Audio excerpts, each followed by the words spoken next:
एक देश एक इलेक्शन का जिक्र तो कर रहे हैं कि एक देश एक चुनाव, लेकिन खर्चे को लेकर जिक्र क्यों नहीं कर रहे हैं? इसका आधार मैं आपको देता हूं। 2019 का चुनाव कहा जाता है, 2019 का चुनाव जो आपने जीता था वो दुनिया का सबसे महंगा चुनाव था। चुनाव आयोग की वेबसाइट ये बताती है कि बीजेपी ने उस चुनाव में करीब 1264 करोड़ खर्च किए थे बीजेपी ने, और कांग्रेस ने 820 करोड़ रुपए खर्च किए।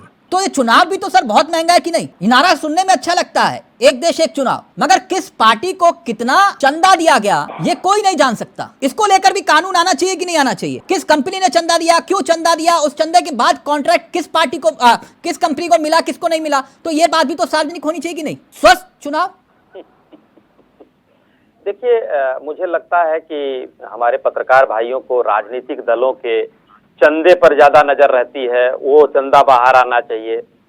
अरे कुछ ऐसे भी पत्रकार भाई हैं जो आज से 8 साल 9 साल पहले जो है मंत्री गिराया करते थे, बदलवाया करते थे, वो चंदा लाया करते, उस पर चर्चा कभी नहीं होती। दो जहाज जाया करते थे। सर, मैं उस विषय में नहीं जाना चाहता कौन पत्रकार क्या है, मैं उस विषय में नहीं जाना आपको ले जाना चाहता हूँ। नहीं, मैं ले जाना चाहता हूँ, आपने ले जाना चाहता हूँ स्वस्थ लोकतंत्र का। तो क्या किस पार्टी को कितना चंदा आ रहा है ये मालूम नहीं होना चाहिए?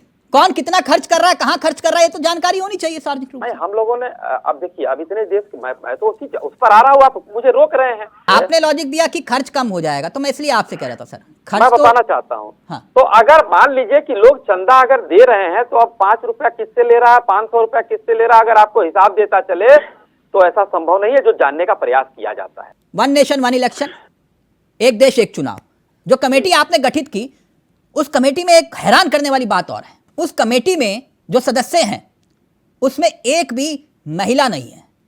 गौर किया आपने? उस कमेटी में एक भी महिला नहीं है। शाहिदी में गलत तो नहीं हूं? हाँ, नहीं है। नहीं है ना, दक्षिण भारत से कोई है और ना पूर्वोत्तर से कोई है उस कमेटी में। क्या मैं गलत तो नहीं हूं? जी जी, कहिए, आगे कहिए। तो ये फिर पूरे देश की हम बात कर रहे हैं, ना तो महिला का कोई पक्ष है उसमें, कोई महिला नहीं है उसमें कमेटी में। आपको ये सब बातें हैरान नहीं करती?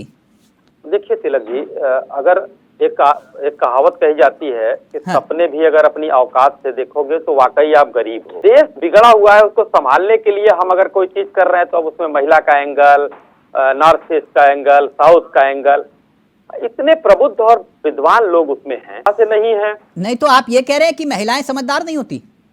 मैंने ऐसा तो नहीं कहा। इसमें जो है जो भी लोग हैं इस कमेटी में, उनकी योग्यता पर भी कोई सवाल है क्या? नहीं, तो महिलाएं भी तो योग्यता उनमें होती है। वो तो बहुत कुछ है।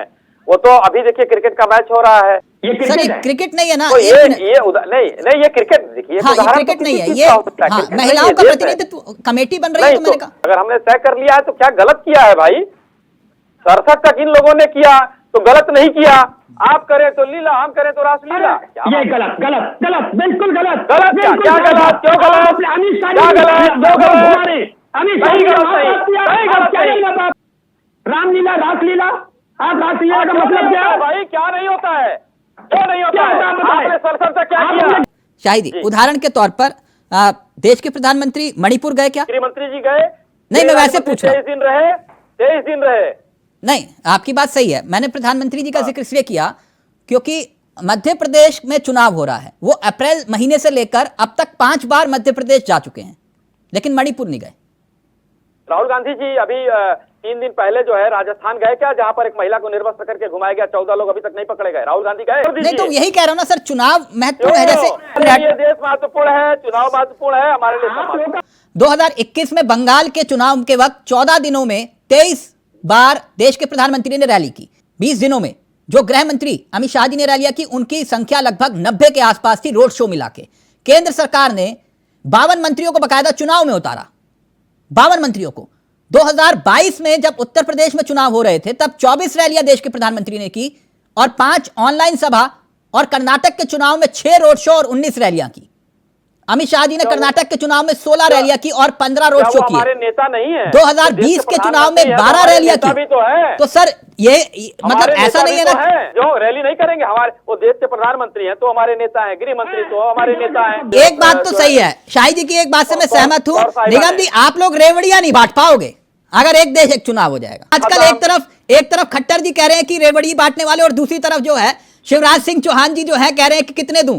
250, 300 है, 3000 सब रेवड़ियां बांट रहे चुनाव में कि नहीं? इसको रेवड़ी नहीं कहेंगे ना शायद। पूरी दुनिया सुन ले, मामा 3000 रुपया महीना देगा मेरी बहनों को भैया।